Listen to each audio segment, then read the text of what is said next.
Christophe Colomb, il est à 500 ans, et c'est la grand vol de l'aventure, pour voguer vers son destin, sur les océans, comme dans tous ses rêves d'enfant. Vaillant capitaine, sur la mer profonde, il partit vers l'inconnu et découvrit le nouveau monde.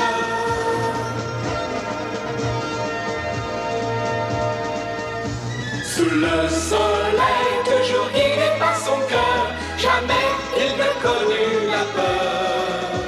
Les souverains d'Espagne lui donnèrent la mission de porter bien haut leur drapeau. Malgré les tempêtes, sur la mer profonde, il partit vers l'inconnu et découvrit le nouveau monde.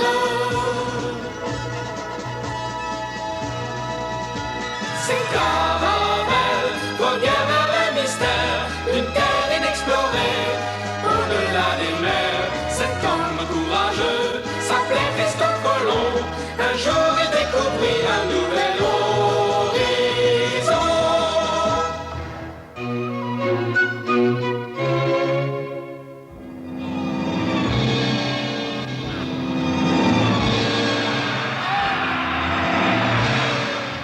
Les espoirs de Christophe Colomb ne semblaient pas devoir se réaliser aussi vite qu'il l'aurait voulu.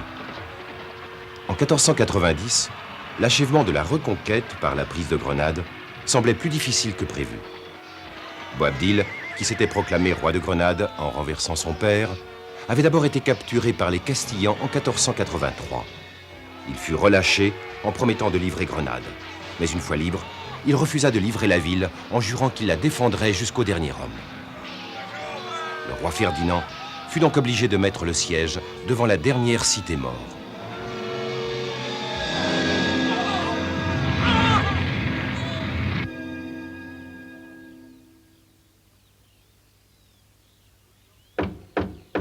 Oui, entrez. Est-ce que la carte promise au duc Menidacelli est terminée? Oui, tu la trouveras parmi les autres. Tu sais, Diego, j'en ai assez d'être immobilisé dans cette ville. Au lieu de dessiner des cartes, je devrais déjà être en train d'appareiller pour mon voyage vers l'ouest. Le malheur, c'est que Grenade n'a pas l'air de vouloir se rendre.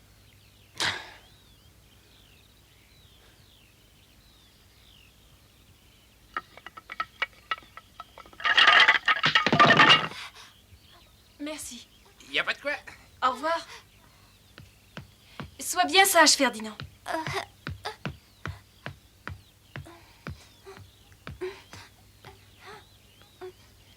Et Christophe, une lettre vient d'arriver. Une lettre pour moi? C'est un message de Bartholomé.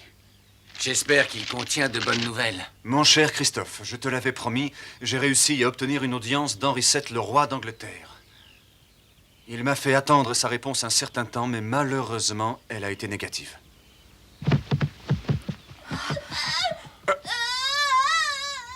Ferdinand!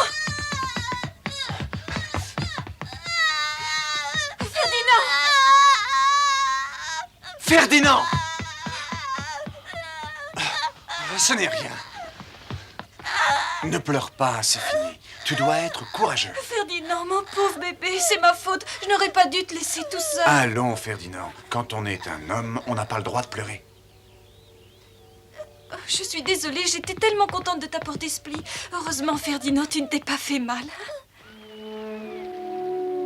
Christophe Colomb se sentait frustré par la lenteur avec laquelle la guerre progressait. Pour vivre, il était obligé de dessiner des cartes à longueur de journée. Mais le projet sur lequel il avait travaillé pendant plus de 10 ans et qui restait sa préoccupation constante ne semblait pas près de devenir une réalité. La vie tranquille à laquelle il était contraint ne lui plaisait qu'à moitié. Mais il était heureux avec Béatrice et Ferdinand. C'est alors qu'un jour, un messager apporta une nouvelle lettre de Bartholomé.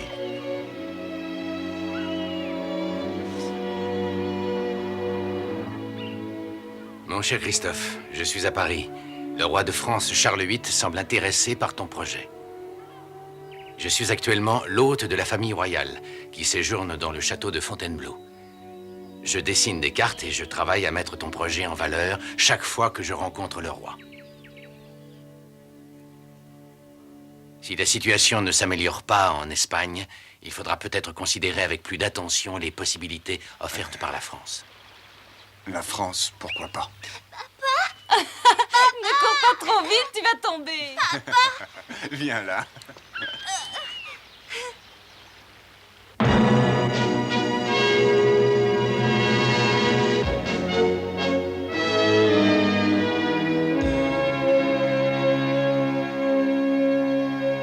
Messire Christophe Colomb, Sire. j'ai le regret de vous communiquer les conclusions de la commission présidée par Monseigneur Talavera pour votre projet de voyage. Lisez. Oui, sire. C'est pas possible. Il va être déçu encore une fois. Mais pourtant, Sa Majesté la Reine Isabelle m'avait promis que mon projet serait étudié sous un nouvel angle. Je ne sais pas ce que la reine a pu vous dire quand elle vous a reçu à Jaén, mais le document que je viens de vous remettre constitue cette fois la réponse définitive des maisons royales d'Aragon et de Castille qui décident au nom de l'Espagne unifiée.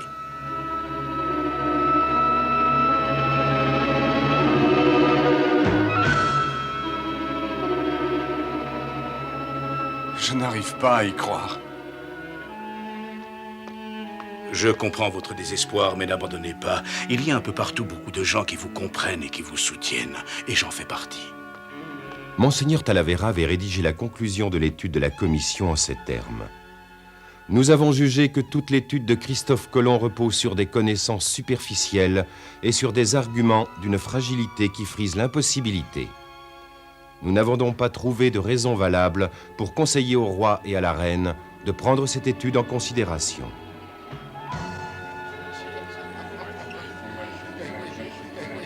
Désolée de vous avoir fait attendre.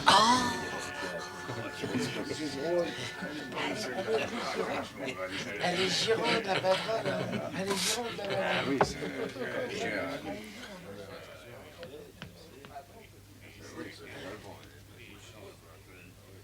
Christophe, tu ne crois pas que tu as assez bu pour aujourd'hui? Tu devrais monter et te reposer un peu.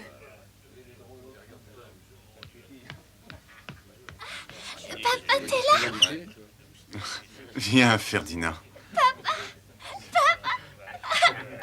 Tu es gentil. Attention, regarde comme tu voles. Oh, Ferdinand. Encore, papa. Encore mal. Ferdinand, va. Hop là. Hop là. Tu n'en as pas assez?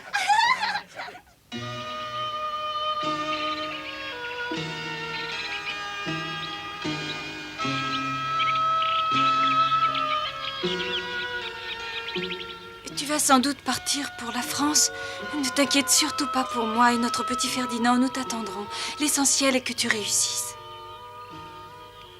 Béatrice, ma chérie. Tu verras, tout ira bien. Il ne peut rien nous arriver de grave. Et en partant, tu pourrais en profiter pour t'arrêter au monastère de la Rapide. Oui, je verrai le père Pérez. C'est une bonne idée. Oui, tu pourras aussi voir ton fils, Diego. Tu es tellement généreuse. Chérie.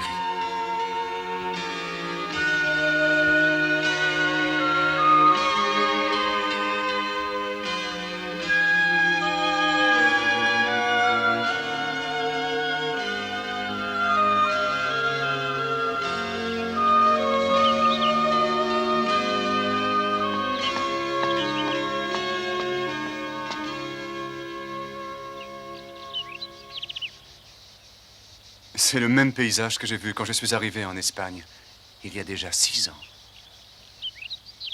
Et voilà que je m'en vais aujourd'hui, sans avoir pu faire avancer mon projet.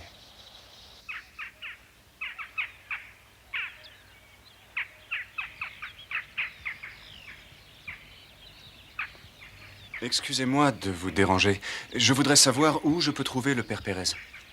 Ah, Messire Christophe Colomb, en voilà une surprise de vous voir après tout ce temps. Je suis désolé de ne pas avoir donné de nouvelles. J'aimerais aussi voir mon fils Diego, bien sûr. Diego et le père Pérez étaient ici il y a un instant. Si vous voulez bien me suivre.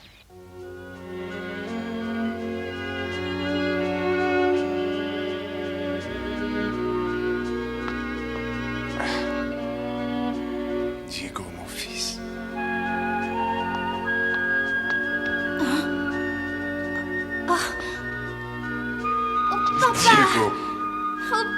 tu es là.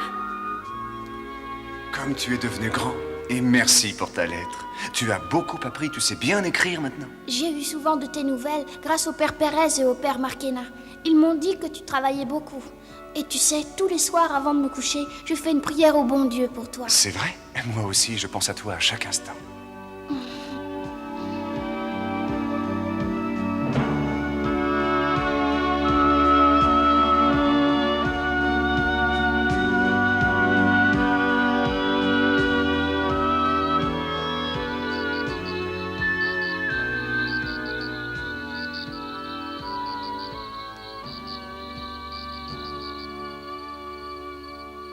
Oui, vraiment?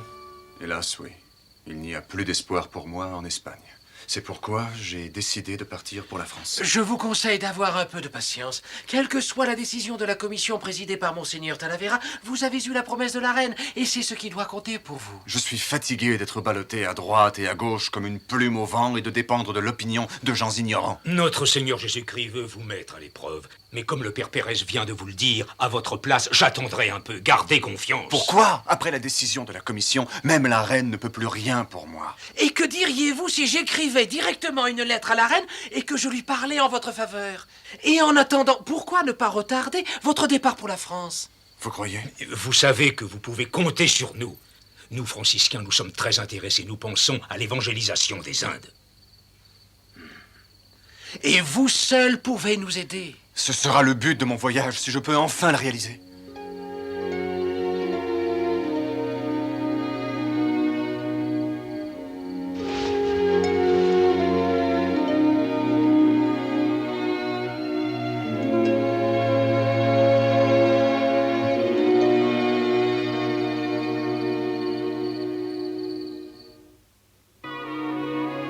Quelques jours plus tard, le père Marquena va chercher Christophe Colomb pour aller le présenter à Martin Pinzon, le plus populaire des navigateurs de Palos. Oh, que c'est beau! Quel beau Je poisson! les ai pêchés moi-même ce matin et pourtant ce n'est pas très poissonneux par ici. Il a fallu que j'aille assez loin au large, croyez-moi. C'est peut-être pour ça que ces deux poissons ont l'air un peu fatigués. Trêve de plaisanterie, messire Pinzon. Que pensez-vous de la grande aventure de notre ami Christophe? Je pense que c'est un projet vraiment magnifique. Et je souscris d'autant plus volontiers à cette idée que moi aussi je pense qu'on peut atteindre les Indes par l'ouest. Et vous avez des preuves à l'appui? Non, mais c'est mon instinct en étudiant les cartes. Et l'instinct est la chose la plus importante pour un marin. Oui, tenez, vous allez voir. Ceci est la copie d'une carte que j'ai trouvée quand j'étais à Rome. L'original en avait été dressé en l'an 1215. Regardez, d'après cette carte, la route de l'ouest est bien la route la plus courte. J'ai lutté pendant 12 ans pour tenter de démontrer ce que vous dites aujourd'hui. Je n'ai pas étudié les détails d'un éventuel voyage vers l'ouest, comme vous l'avez fait, mais c'est encore mon instinct de marin qui me dit que vous avez déjà établi la route. Et dans ces conditions, je voudrais faire partie du voyage. J'accepte volontiers. Oh! Vous avez un coutelas qui me semble être d'une fabrication très ancienne. Puis-je le voir de plus près? Je vous en prie. Merci. Il y a très longtemps de cela, j'avais envie d'avoir ce genre de coutelas. Puis-je savoir comment vous voulez le procurer? Pourquoi? C'est un coutelas extraordinaire? Non, il n'a rien d'extraordinaire, mais il a à mes yeux une valeur sentimentale incalculable. Racontez-moi son histoire. J'étais encore un enfant, je m'étais enrôlé comme mousse sous les ordres d'un marin réputé. C'est cet homme qui m'a donné ce couteau. Il était à l'époque le meilleur marin de Gênes. Et c'est grâce à lui que je suis devenu un marin ayant beaucoup navigué. Le meilleur marin de Gênes? Par hasard, il ne s'appelait pas Giovanni? Mais si, vous aussi, vous avez connu Giovanni? Oui, j'ai été aussi sous ses ordres. C'est lui qui a donné le goût de la mer à l'enfant que j'étais. Je lui ai demandé de me donner son coutelas, mais il ne m'en considérait pas digne. J'étais trop jeune, disait-il. Mais tout cela, c'est du passé. Au fait, qui sait ce qu'est devenu Giovanni maintenant? Il doit être aussi âgé que Vasquez. Mais qu'y a-t-il? Christophe Colomb, est-ce que vous m'entendez? Pourquoi cet air bizarre? Oui, hélas, Giovanni a disparu dans une tempête. Oh. Giovanni n'avait qu'une seule passion, il voulait naviguer.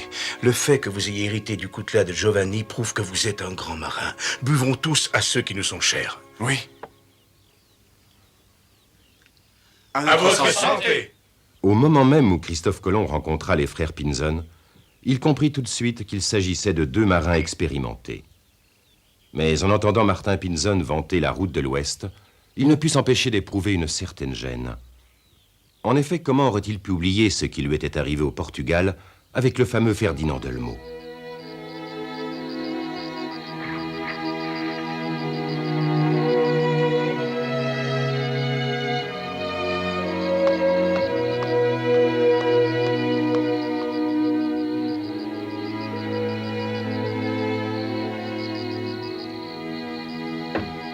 Entrez. Christophe, c'est vous, que se passe-t-il? J'aurais voulu vous confier quelque chose. Quoi donc? Eh bien, le capitaine Pinzon m'a montré la carte qu'il a recopiée à Rome. Mais je possède une carte beaucoup plus détaillée et beaucoup plus précise. C'est la lettre qui accompagne la carte de Toscanelli, le fameux savant florentin. Mais pourquoi ne pas l'avoir dit plus tôt? Cette étude savante et précise prêche pour votre plan. Si elle l'avait connue, la commission aurait été forcée de donner un avis favorable. C'est que ces documents secrets sont la propriété du royaume de Portugal. Et ils sont parvenus dans mes mains par voie confidentielle. La personne qui me les a remis a insisté sur le fait qu'ils ne devaient pas être divulgués. Je ne pouvais donc pas les utiliser sans manquer à la parole que j'avais donnée.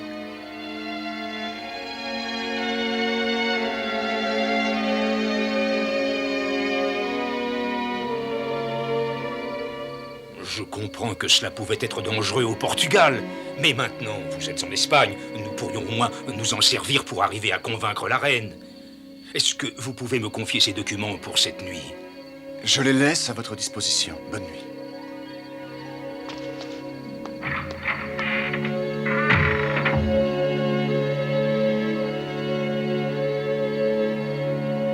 Attends! Attends, Juan! Juan, je te dis de m'attendre!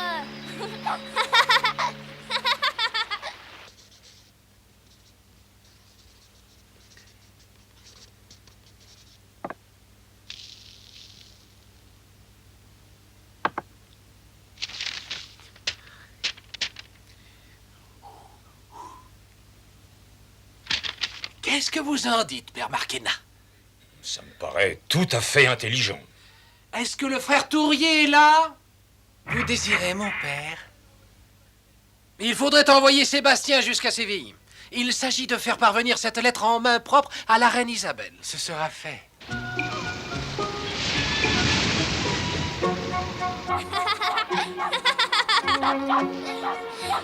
Attrape!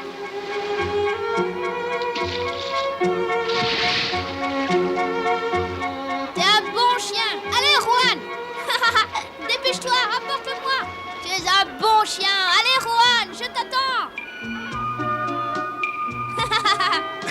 C'est bien. Le message du père Pérez parvint à la reine 15 jours plus tard. En réponse, un messager apporta une lettre au père Pérez, le mandant d'urgence au palais à Séville.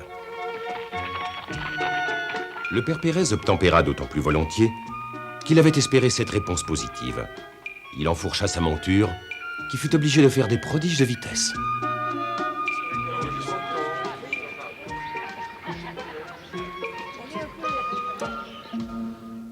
Votre Majesté, des documents viennent de me parvenir. Ils constituent une preuve scientifique contre la décision de la commission. Il s'agit d'une lettre et d'une carte de Toscanelli, l'astronome de Florence, un homme dont le père Marquena admire le grand savoir. Si l'entreprise de Colomb était soutenue par un autre pays, la France ou le Portugal, ce serait une tâche sur l'honneur de l'Espagne. Il est essentiel, en effet, que votre Majesté admette que c'est à nous que revient la charge d'évangéliser les païens des Indes, au nom de nos souverains catholiques. En outre, avec les gains de cette expédition, vos majestés pourront lever une armée pour reconquérir Jérusalem. C'est notre souhait le plus cher et c'est celui de Messire Christophe Colomb. Ce que vous m'avez dit m'a convaincu et j'approuve votre point de vue. En conséquence, je ferai mander Messire Christophe Colomb pour en terminer avec tout cela. Dites-lui de ne pas s'impatienter. Cette fois, il n'attendra pas longtemps. Je remercie votre majesté pour sa magnanimité.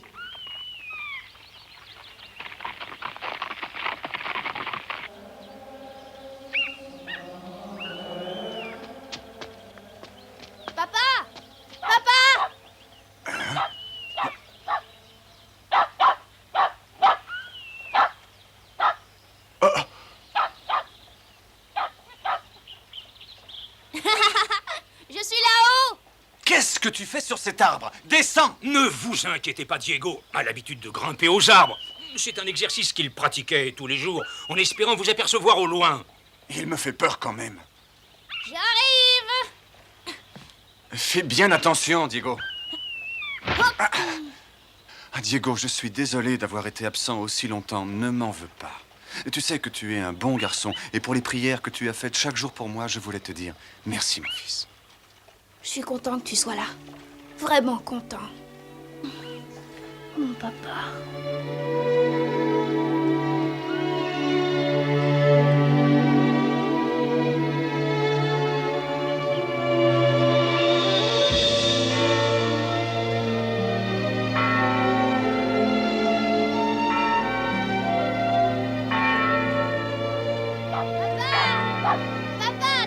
En décembre 1491, une convocation émanant de la reine Isabelle arriva pour Christophe Colomb.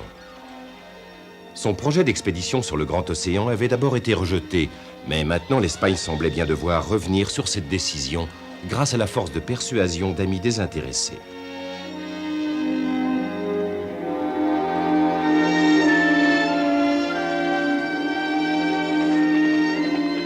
Le vent qui soufflait sur les collines de la basse Andalousie semblait venir des montagnes enneigées de la Sierra Morena.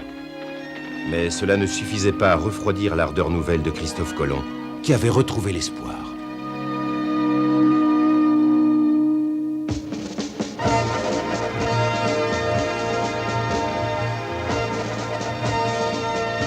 Christophe Colomb, il est à 500 ans, il c'est la grande voile de l'aventure, pour voguer vers son destin, sur les océans, comme dans tous ses rêves d'enfant.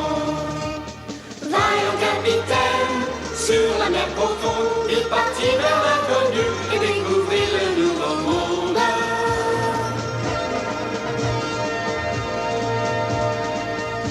Sous le soleil, toujours guidé par son cœur, jamais il ne connut la peur. Les souverains d'Espagne lui donnèrent la mission de porter bien haut leur drapeau. Malgré les tempêtes, sur la mer profonde, il partit